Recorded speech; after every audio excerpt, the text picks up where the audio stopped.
মাতা সুবচনীর পুজো দিতে গিয়ে যা যা ঘটল।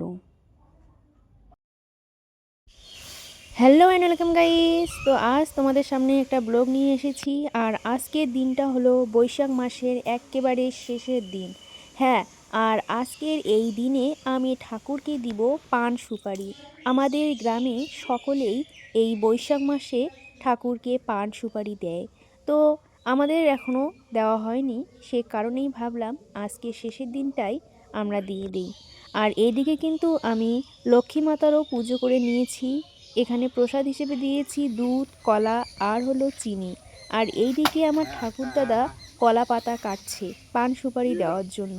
আর আমরা যেহেতু রাজবংশী ভাষার লোক, সেই কারণেই আমার ঠাকুরদাদা রাজবংশী ভাষায় বলছে তুই আর ভাল না হবু। তো যাই হোক, ওসব কথা ছাড়ো। এখন আমি পুজোর জন্য তুলসীর পাতা তুলে নিচ্ছি। গাছে হরি ডালে কৃষ্ণ, সরিয়া থাকো কৃষ্ণ, তুলসীর পাতা ছিঁড়ি, তুলসী পাতা ছিঁড়ে আমি কৃষ্ণ পূজা করি। এই মন্ত্র বলেই আমরা তুলসী পাতা তুলে নিই। কারণ আমি মা ঠাকুমার মুখে শুনেছি যে তুলসীর ডালে নাকি কৃষ্ণ ঠাকুর বসে থাকে। সেই কারণেই আমরা তুলসী মাতার পারমিশন নিয়ে কৃষ্ণ বাবাকে সরতে বলে পাতা তুলে নিই। না হলে তো বাবা পড়ে যাবে ধ্যাত করে, তাই না? মনে করো পাতাটা তোলার সময় গাছটা তো একটু হলেও ঝাঁকনি পায়, আর যদি আমরা না বলে হুট করে ঝাঁকনি দিই তাহলে তো আমাদের কৃষ্ণ ঠাকুর পড়ে যাবে। আর এতে আমাদের কি হবে? উল্টো পাপ হবে। তো আমি এই বলে নেই, আমি না, আমাদের পাড়ার ছোট বাচ্চারাও কিন্তু এই মন্ত্রটা শিখে গেছে, ওরাও এই মন্ত্র বলেই তুলসী পাতা তোলে। তো যাই হোক, এখন আমি সুপারি দেওয়ার জন্য আমাদের একটা কলার ঝুঁকিতে সিঁদুর পরিয়ে দিচ্ছি। এই কলার ঝুঁকি দিতেই হয়। আর এটা, তার নিচে যে কলার পাতাটা দেওয়া আছে এর নাম আমরা গ্রামীণ ভাষায় বলি নেওয়াজ পাতা। তোমাদের ভাষায় কি বলে আমি জানি না, আমাকে একটু কমেন্টে জানাবো তো। আর আমি যেহেতু গ্রামের লোক, আমি এই কথাটা শুনে এসেছি যে ওটাকে বলে নেওয়াজ পাতা। আর উপরে যে কলার ঝুঁকি, এটাতে সিঁদুর দিয়ে মানে টোটালি একটা থাইট, এই থাইট দিব আমরা মা সুবচনীকে। এই ঠাকুরকে পুজোর উদ্দেশ্য মানে যে ব্যক্তি এই ঠাকুরকে পুজো করে সে নাকি সুবচন হয়। মানে সুবচন মানে মানে সুন্দর, বচন মানে কথা, তার যেন কথা সুন্দর হয়। এই কারণেই এই ঠাকুরকে পুজো হয়। আরও অনেক কিছু হয়তো নিয়ম আছে, কিন্তু আমি সেসব জানি না।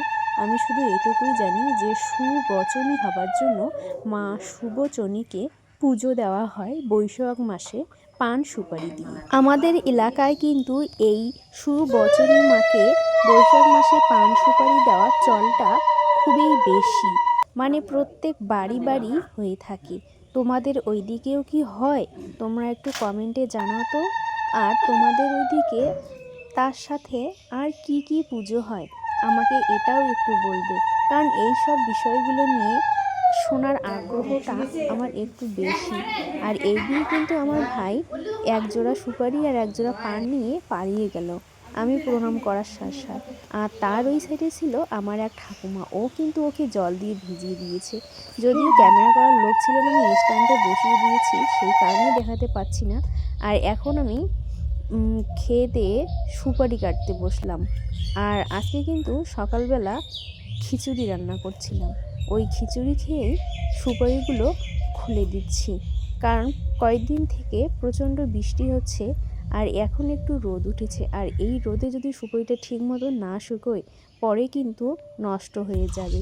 এরপর মা দুপুরবেলা রান্না করবে, সেই কারণে আমি কলার মোচাটা একটু পরিষ্কার করে দিচ্ছি। আর আমার কিন্তু কলার মোচা খেতে খুব ভালো লাগে। তো যাই হোক, দুপুরবেলা কিন্তু আমি সেরকমভাবে আর কোনো ভিডিও করতে পারিনি, একটু ঘুমিয়ে পড়েছিলাম।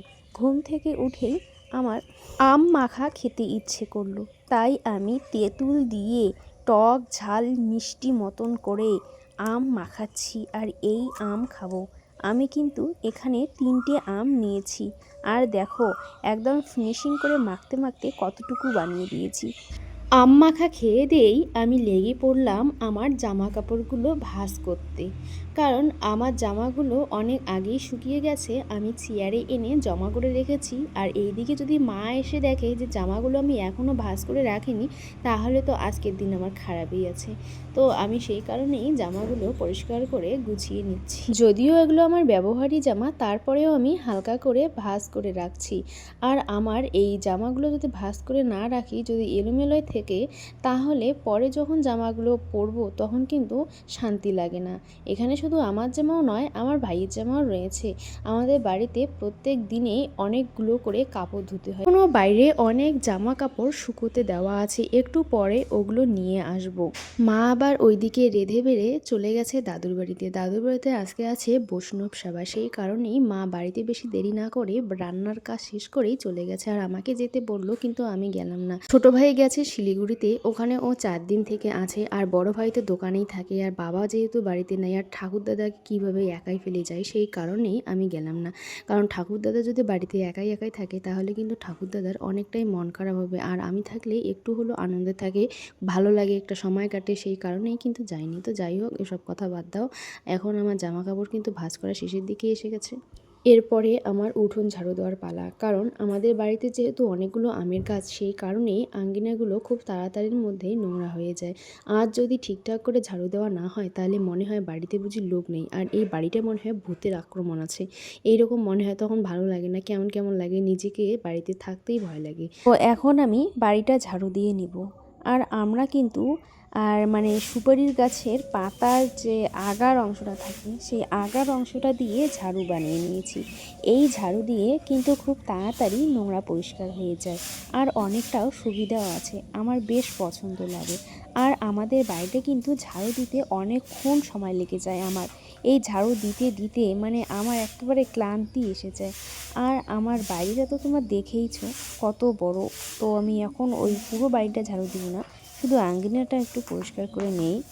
আর আঙ্গিনাটা যদি পরিষ্কার না হয়, খাওয়া খাদ্য বা একটা চলাফেরা কিছুই কিন্তু ভালো লাগে না। তো বাদ দাও সেসব কথা, আজকের ব্লগটা আমি এখানে শেষ করছি। আর তোমরা যারা যারা এখনও আমার চ্যানেলটাকে সাবস্ক্রাইব করনি, তারা অবশ্যই চ্যানেলটাকে সাবস্ক্রাইব করে দাও। আমার ভিউজ কিন্তু ভালো আসে, কিন্তু সাবস্ক্রাইব কিন্তু আসে না, এটাই আমার দুঃখ।